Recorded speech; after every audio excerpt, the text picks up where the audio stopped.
আসসালামু আলাইকুম। আশা করি সকলেই ভালো আছেন। ইনশাআল্লাহ আমিও ভালো আছি। তো আবার নতুন করে আরও একটা ভিডিও নিয়ে আসলাম।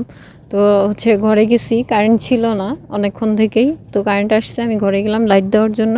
তো লাইটটা দিলাম, দেওয়ার পরে খেয়াল করতেছি যে কোথাও পানি নেই, কারণ পানি খায় ফেলছে। এদিকে আমি কারেন্ট ছিল না দেখে ধোয়া দিছিলাম।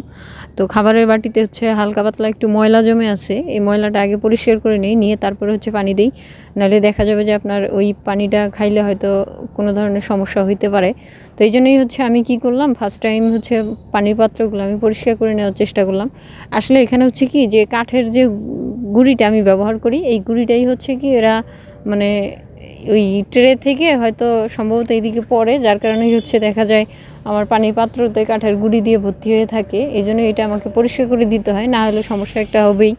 তো যাই হোক, এটা পরিষ্কার করে দিয়ে আমি পানি দিব। তো এদিকে ফার্মি যে একটা মুরগি আছে আমি আলাদা করে রাখছি, এই মুরগিটারও পানি ছিল না। তো এবং সেই সাথে দেখলাম কবিতরের যে খাবার, এখানেও পানি নেই। তো এদেরকেও পানি আমি পরিষ্কার পানি দিলাম। আর একে খাবারের শাস্তি দিছিলাম, কারণ কি যে খাবার দেই আমি বারবার ফালায় দেয়, যার কারণে খাবারগুলো নষ্ট হয়ে যায়। এই জন্য যে খাবারের বাটি আমি সরাই রাখছিলাম। তো এখন দেওয়ার পরে হয়তো খিদা লাগছে, এই জন্য খাচ্ছে। তো পানি দেওয়া লাগবে ওকে। তো সব পানি দেওয়ার পরে আমি আগামীকালকে দিছি আমি ক্যালপ্লেক্স, তো আজকেও তো ক্যালপ্লেক্স দিতে হবে। এই জন্যই চিন্তা করলাম যে না, আমি আর পানি দিব না, আগে সাদা পানি, আগে ওষুধের পানিটাই দিয়ে নিই। তো ওষুধের পানি দেওয়ার জন্য সব খাঁচা থেকেই পানির পাত্রগুলো বের করলাম, বের করে সাইডে রেখে আগে দেখলাম যে ডিম আছে অনেকগুলো, ডিম উঠাই নেই যেহেতু কারেন্ট ছিল না। এই জন্যই আমি চিন্তা করলাম যে আগে ডিমগুলো উঠাই নিই। তো আমি ডিম উঠাইতেছি, মাশাআল্লাহ আজকে মোটামুটি ভালো ডিম আসছে। তো ডিম উঠানো এখনও পর্যন্ত শেষ হয় নাই, কারণ কি যে ডিম এই ব্যাস তোলার পরে দেখা যাবে যে রাত 10টা সাড়ে 10টার দিক দিয়ে আরও মোটামুটি ভালো আরও কিছু ডিম পাবো আমি। তো এখানে যতগুলো আছে ওগুলাই আগে উঠাই। তো এগুলো উঠানো শেষ করেই আমি তারপরে ওষুধের পানি দিব, খাবার দিব। খাবারের পটগুলোও সেই সাথে আমি বের করে নিচ্ছি। তো অনেকেই আছে যে বলে থাকেন যে কোয়েল পাখি পালন করলে নাকি প্রচণ্ড গ্যাস হয় এবং দুর্গন্ধ হয়। তো তাদেরকে বলি, সেটা কি যে পরিষ্কার রাখলে আমার মনে হয় না গ্যাস হয়। কারণ কি প্রত্যেকটা জিনিসের বা প্রত্যেকটা টয়লেটের কিছু না কিছু গন্ধ থাকে, এটা আমরা সব কম বেশি জানি। কিন্তু পরিষ্কার করলে, জায়গাটা পরিষ্কার রাখলে গন্ধটা খুবই কম করে, এটাও স্বাভাবিক। তো যাই হোক, আমি সবসময় পরিষ্কার রাখার চিন্তা ভাবনা করি, কারণ কি আমি যে রুমে কোয়েল রাখছি এবং পাশের রুমেই আমি নিজেও থাকি।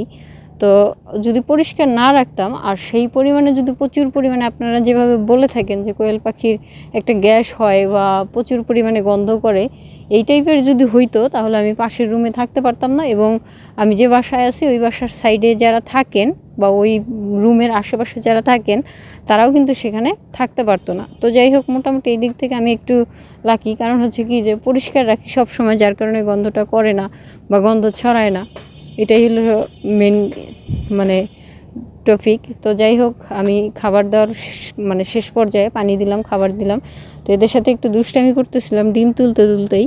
তো একটা পাখি যে বারবার এসে আমার হাতের কাছে বা হাতের উপরে ওঠার চেষ্টা করতেছে। তো আমি ওকে হাতের উপরে নিলাম, নিয়ে দেখেন চুপচাপ ঘুমাইতেছে, চুপচাপ থাকে। তো এদের সাথে আমার একটা মিশুক টাইপের হয়ে গেছে, কারণ কি এরা না ভয় পায় না কিছু। আমি আবার একে হাতের উপরে নিছি, এই জন্য ও পাশ থেকে বারবার ওকে ঠোকাচ্ছে, কারণ ওরা চাচ্ছে না যে ও হাতের উপরে থাক। তো এ আবার চুপচাপ এখানে বসে আছে। তো নামাইতে চাচ্ছিলাম, ও নামতেছিল না, আবার সুন্দর করে পা দুটো উপরে উঠায় হাতের তালুতে উঠে থাকলো। আমি নিয়ে গেছি ওদের ওখানে, নামবে না। তো জোর করে নামাই দেওয়ার পরে ও আবার চলে আসছে, ওকে নামাইলাম, ও আবার হাতের কাছে আসছে এবং হালকা পাতলা একটু আদর করে দিলাম। দেওয়ার পরে আবার উপরে উঠাইলাম হাতের উপরে, ও আবার ঘুমাচ্ছিল। পরে চিন্তা করলাম যে না, এদের সাথে দুষ্টামি করলে তো সময় চলে যাবে, কাজ করতে হবে, তাই ওকে নামায় দিলাম, দিয়ে কাজ করতেছিলাম। তো দরজাটা যখন আমি বন্ধ করে দিলাম, আমি দরজার বাইরে শব্দ করতেছি, ওরা ভিতরে ঠোঁট দিয়ে শব্দ করতেছে, আপনাদের দেখানোর চেষ্টা করি। তো দেখেন এরা দরজাটা কেন দিলাম, ওরা আমার সাথে দুষ্টামি করবে। তো তো দুষ্টামি করার সময় না, এই জন্যই আমি একটু তারপরেও দুষ্টামি করলাম, মজা করলাম, কারণ এটা খুবই ভালো একটা বিষয়, নিজের ভিতরে একটু আনন্দ ফিল হয়।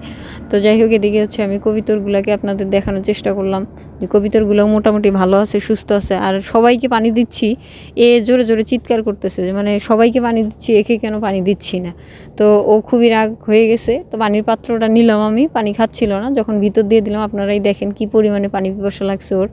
তো ওর কথা ছিল যে সবাইকে পানি দিচ্ছে, আমাকে কেন পানি দিচ্ছে না। তো ওকেও পানি দিলাম, দেওয়ার পরে এই যে এখানে দেখেন বাহাদুর, এ হচ্ছে মানে বড়লোক টাইপের একজন ব্যক্তি, সরি পাখি। তো যাই হোক, মানে ভুল করে এই ব্যক্তি বের হয়ে গেছে মুখ দিয়ে, কারণ হচ্ছে কি যে মানে আসলে এটা কেন আসলো আমি জানি না। যাই হোক, তো একে হচ্ছে যে খাবার দিলে বা ইয়া করলে ওকে ধরলেই কেন জানি মানে রাগান্বিত হয়ে থাকে একটা, ওর অবস্থা এরকম। তো যাই হোক, এই ছিল আমার আজকের ভিডিও। সকলে ভালো থাকবেন, সুস্থ থাকবেন, আল্লাহ হাফেজ।